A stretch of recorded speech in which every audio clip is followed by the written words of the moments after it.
ایران نے اسرائیل پر حملہ کیا تو جواب میں اسرائیل ایران کو کہاں ٹارگٹ کرے گا؟ اسرائیل نے اپنا منصوبہ خود ہی بیان کر دیا۔ اسرائیل نے ایران پر حملے کی دھمکی بھی دے دی۔ اسرائیلی وزیر اعظم نیتن یاہو نے کہا ہے کہ اب ہم ایران کی تیل کی تنصیبات پر حملہ کریں گے۔ عالمی خبر رساں ادارے کی رپورٹ کے مطابق اسرائیلی وزیر اعظم نیتن یاہو کا اپنے بیان میں کہنا ہے کہ ایران کی جانب سے حملے کی صورت میں اسرائیل ایران کی تیل کی تنصیبات پر حملہ آور ہو سکتا ہے۔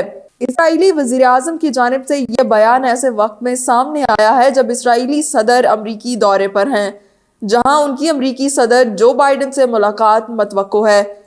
میڈیا رپورٹس کے مطابق اسرائیلی وزیر اعظم کا کہنا تھا کہ اسرائیل پر ایران کی جانب سے ایک اور حملہ ایرانیوں پر اربوں روپے کے ڈاکے کے مترادف ہوگا۔ انہوں نے دھمکی آمیز لہجے میں کہا کہ اگر اسرائیل نے ایرانی تیل کی تنصیبات پر حملہ کر دیا تو ایران میں معاشی تباہی کی صورتحال پیدا ہو جائے گی۔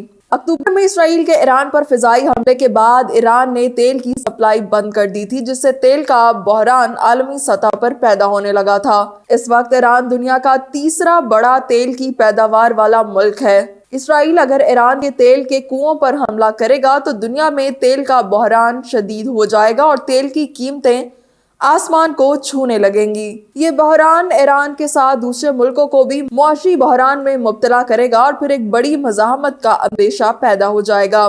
ایران کے میزائل حملوں سے بوکھلا جانے کے بعد تل ابیب کسی بھی حد تک جا سکتا ہے۔ اسرائیل تہران کے دفاعی نظام کو تباہ کر دینے اور سیاسی قائدین کو نشانہ بنانے کے امکانات پر بھی غور کر رہی ہے۔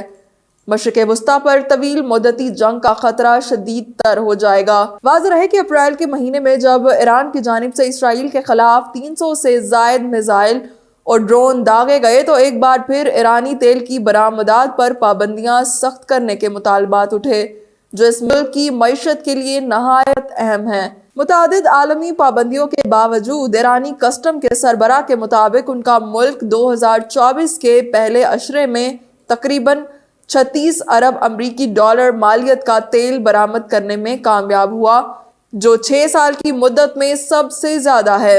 اس وقت امریکی صدر بائیڈن نے کہا تھا کہ اسرائیل کو روکا جا رہا ہے کہ وہ ایران کے تیل کے کنووں پر اور ایٹمی تنصیبات پر حملہ نہ کرے۔ امریکہ یورپی ملکوں کے ساتھ مل کر ایران پر تیل کی سپلائی کے لیے پابندیاں عائد کرنے جا رہا ہے اور اس کا امکان موجود ہے کہ ایران پر حملہ کیے بغیر اس کو معاشی طور پر کمزور کرنے میں کامیابیاں مل جائیں۔ امریکی صدر کے اس بیان کے بعد تیل کی قیمتوں میں یکدم اضافہ ہو گیا تھا اور چین نے اس پر زبردست رد عمل دیا تھا، کیونکہ چین اس وقت ایرانی تیل کا بڑا خریدار ہے اور چین نہیں چاہتا کہ ایران کے خلاف کوئی بڑی جنگ کی جائے جس کا نقصان چین کو بھی برداشت کرنا پڑے۔ ایران نے اسرائیلی وزیر اعظم کی اس تازہ دھمکی کے بعد فی الحال اپنا رد عمل ظاہر نہیں کیا۔